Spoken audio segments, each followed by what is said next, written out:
Ici, Radio Clédou, c'est tout un monde entre vos oreilles.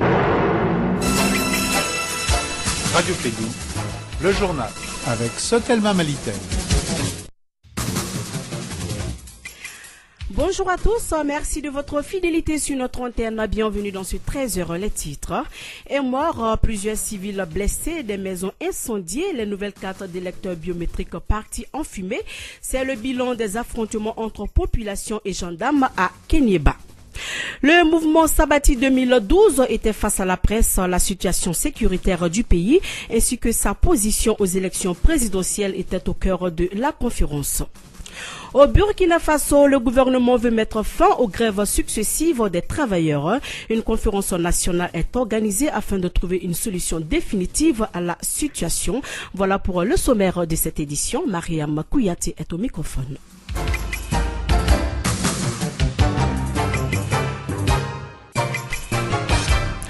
Bienvenue dans cette édition. Affrontement entre population et gendarmes hier à Kéniéba. Bilan, un mort, plusieurs civils blessés, des maisons incendiées, les nouvelles cartes d'électeurs biométriques parties en fumée. À l'origine des affrontements, l'employabilité des jeunes locaux au sein de Gungondo, une mine de la société Rongol, dans laquelle la population a demandé sans succès un quota dans le recrutement, suivant les explications de Cheikh Oumar Kamara, un habitant de Kéniéba qui a suivi toute la manifestation. Il a été joint au téléphone par Kassim Traoré. C'était des groupes de jeunes qui avaient fait un sitting pendant 3 jours pour réclamer certains droits. Je crois à la suite de ça, la société aurait pris des mesures pour les licencier en les convoquant à Caille au tribunal administratif. Donc les jeunes n'ont pas voulu du tout et ont voulu protester. Donc c'est par la suite de ça qu'ils ont voulu faire une marche aujourd'hui sous la coupe des chefs de village qui allait demander, disons, au préfet d'intervenir. Les chefs de village étaient conseillés, ont voulu aller également au commissariat de police pour essayer de parler au commissaire, disons relâcher des motos qui seraient prises au niveau de la police de Kéniéba. Donc en cours de route, ils ont été gazés. Les chefs de village et ses conseillers. Et cela n'a pas plu du tout à la population. Et donc, ils s'en sont pris aux édifices publics, notamment la préfecture de Sac de Kéniéba, qui a été brûlé, le domicile du préfet également brûlé, le domicile de député Boubacar Balas brûlé. Et voilà, donc c'est vraiment dommage qu'on soit arrivé à ça, à cette violence. Kéniéba a été plongé vraiment dans une torpeur totale, avec des coups de feu dont la ville n'a pas du tout été. Voilà, c'était donc là Cheikh Oumar Kamara, un habitant de Kéniéba, qui a donc suivi tous les mouvements qui ont eu lieu entre population et gendarmes hier à la ville de Kéniéba. Le mouvement Sabati 2012 était face à la presse hier, la situation sécuritaire du pays ainsi que sa position aux élections présidentielles à venir étaient donc les sujets abordés lors de la conférence de presse. Etienne Niaré y était pour Clédou Info. Pour les élections présidentielles du 29 juillet 2018, le mouvement Sabati n'a pas choisi un parti politique pour le moment, mais le mouvement dit vouloir soutenir un candidat proche de nos valeurs religieuses et sociétales. Moussa Boubacar Ba, président du mouvement Sabati 2012. Mais au-delà de ces valeurs, il y a aussi des questions existentielles. L'insécurité grandissante au nord et au centre du Mali, la question de l'emploi, la question liée au concept même de la laïcité, la présence de la communauté internationale dans notre pays. Et l'ensemble de ces questions nous interpellent tous et nous interpellent dans le sens de ne pas choisir quelqu'un à travers des rumeurs de grains, à travers des rumeurs dans les rues, mais en diagnostiquant d'une façon approfondie l'ensemble des questions qui sont chères aujourd'hui pour les Maliens. Le mouvement Sabati 2012 ne choisira pas quelqu'un comme il a fait en 2013, sans conditions préalables, sans garantie préalable. Et nous pensons aujourd'hui, compte tenu de notre implantation sur l'ensemble du territoire, compte tenu de l'engagement de nos structures de base, de nos militants et de nos sympathisants, Sabati 2012 est en mesure aujourd'hui de mobiliser 15% de l'électorat malien pour soutenir son candidat et nous souhaiterons que ce candidat passe dès le premier tour. Sabati 2012 appelle le gouvernement à l'organisation d'une élection transparente et crédible.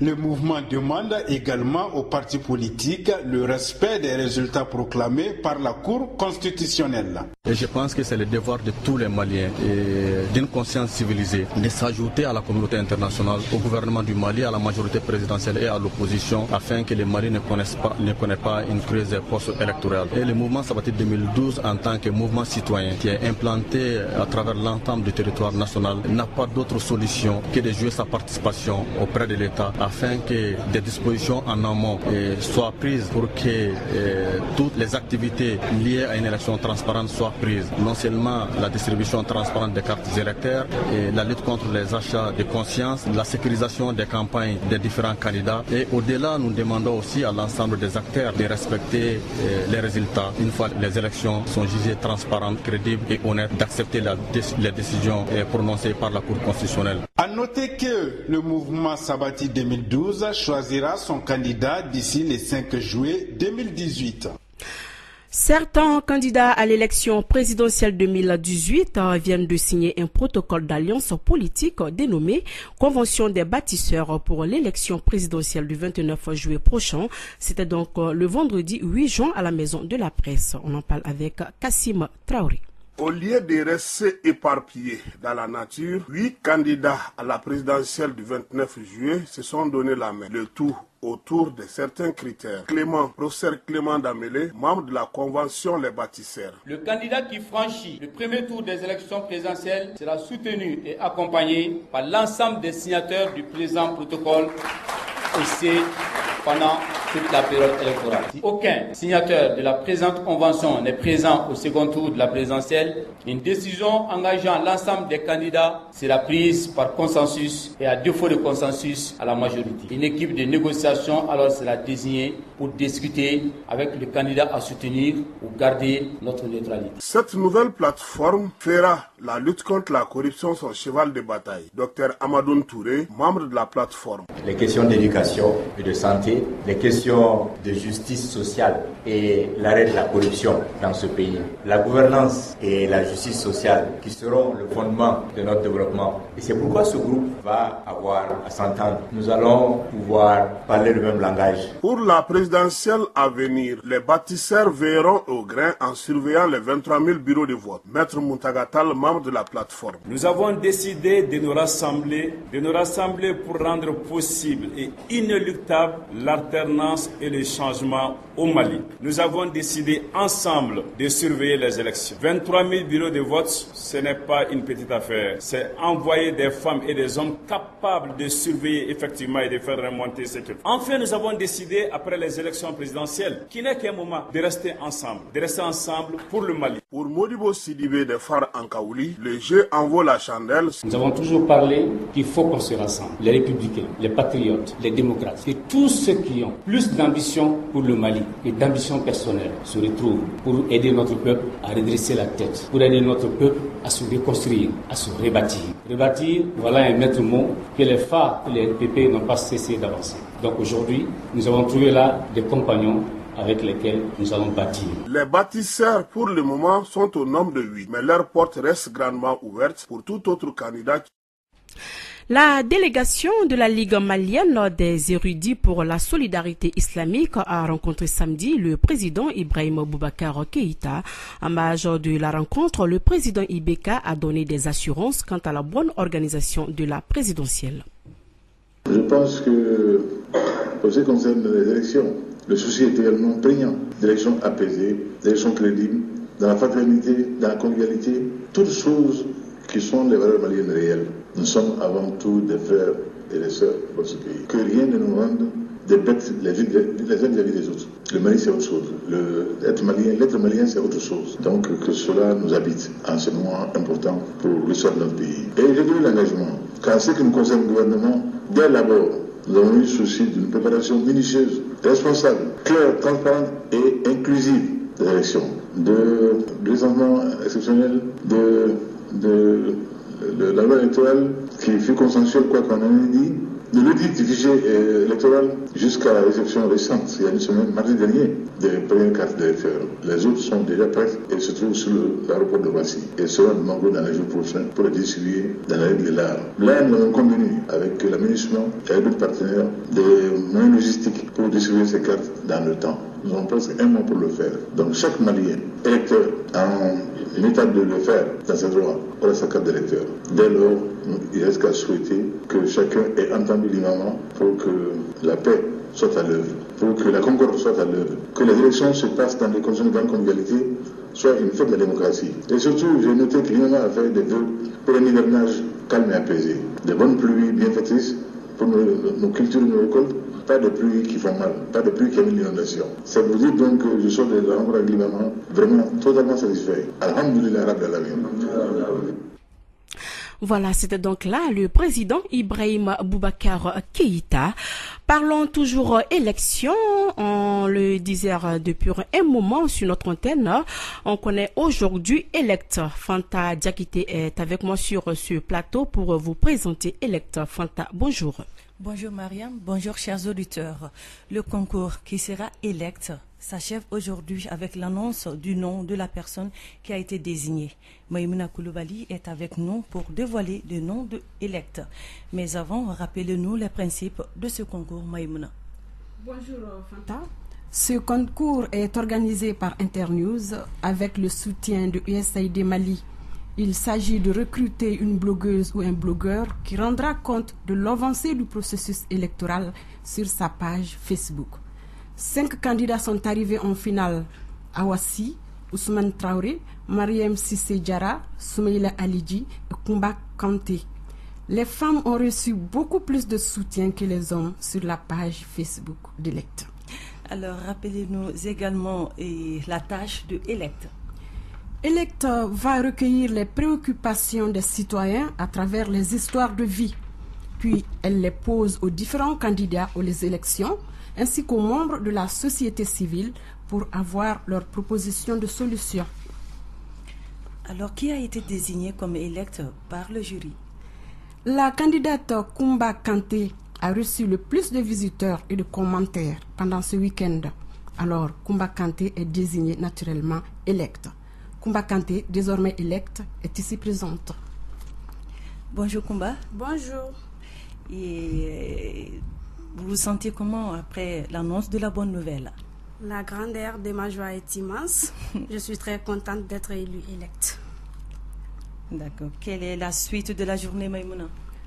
Juste après cette annonce, les internautes pourront suivre une interview exclusive de Elect sur la page Facebook. C'est elle que les auditeurs de Clédou écouteront désormais sur la tranche Elect après les journaux parlés de 7h et de 13h sur Clédou. Au revoir Maïmouna. Au revoir Elect. Au revoir. Juste, j'informe les auditeurs qu'un sondage est disponible sur la page Facebook de Elect. Il invite tout le monde à aider Elect à identifier les problèmes pour mieux parler du processus électoral Fanta. Merci Maïmouna. Voilà, merci à vous pour ces informations. Le journal continue avec Mariam Kouyaté toujours. L'ONG Conseil et Appui pour l'éducation à la base, en partenariat avec Wendland International, organise à Bamako depuis hier un atelier de formation sur le renforcement des capacités des organisations de la société civile et des médias sur le cadre institutionnel. Cette session de formation qui a regroupé une trentaine de participants se situe dans le cadre du projet d'appui à la société civile pour un plaidoyer basé sur des services durables de l'eau, l'hygiène et l'assainissement. On en parle avec Douba Dambélé. Il s'agissait surtout à travers cet atelier de 2 jours de permettre aux participants de mieux connaître la politique nationale de l'eau. Gaussou Traoré, secrétaire général CAER. Chacun d'entre nous se plaint tous les jours parce que les gens n'ont pas accès à l'eau, parce que les gens n'ont pas accès même à l'information concernant les bonnes pratiques. Et pourtant, il y a des ressources. Mais comment faire pour pouvoir mobiliser ces ressources? Il était aussi le cadre de concertation sur la stratégie nationale de gestion des déchets solides et liquides et l'impact de la pollution des ressources en eau sur la santé humaine et sur les écosystèmes. Bourama Traoré, facilitateur. La pollution et la détérioration des caractéristiques physiques, chimiques et biologiques de l'eau. Et cette dégradation peut compromettre l'utilisation de l'eau à laquelle elle est destinée. Usage domestique, usage agricole, industriel, récréatif, écosystémique. Un programme que l'ONG conseille et appuie pour l'éducation à la base, CAEP pilote depuis plus d'une année. Mohamed Kelepili, coordinateur de programme. Ce programme, déjà, on est en partenariat avec Wetland International. Le projet s'appelle Watershed. En fait, nous gérons le volet renforcement des capacités. Le projet a démarré il y a tout juste 14 mois. Les actions sont plutôt orientées vers les acteurs de la société civile, mais également les médias. À cet atelier national, ont pris part des participants venus de la zone office du Niger à Ségou, de l'opération Rimopti et du district de Bamako. Les travaux ont permis de trouver des réponses aux questions liées à la qualité de l'eau, la gestion des déchets et la faiblesse institutionnelle à l'accès aux services durables de l'eau, de l'hygiène et de l'assainissement.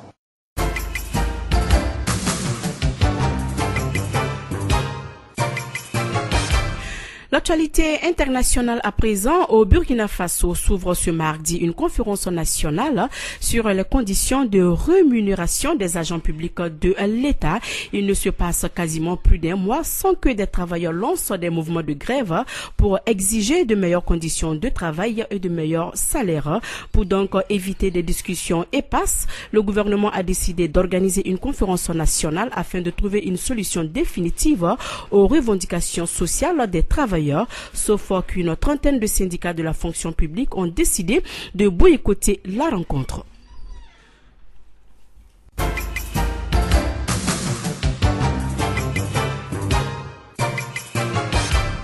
Il est 13h, passé de 15 minutes dans le studio Djeli Baba Sissoko. C'est la fin de cette édition. Le rappel des titres avant de nous séparer. Un mort, plusieurs civils blessés, des maisons incendiées, les nouvelles cartes d'électeurs biométriques parties en fumée. C'est le bilan des affrontements entre population et gendarmes à Kenyeba. Le mouvement Sabati 2012 était face à la presse. La situation sécuritaire du pays ainsi que sa position aux élections présidentielles était au cœur de la rencontre. Au Burkina Faso, le gouvernement veut mettre fin aux grèves successives des travailleurs. Une conférence nationale est organisée afin de trouver une solution définitive à la situation. C'est donc tout pour cette édition. Merci à vous de l'avoir suivi. Présentation Maria Makouyate, la partie technique Fatou Falla. Dans un instant, votre émission sportive. Radio Clédou, le journal avec Sotelma Malitel.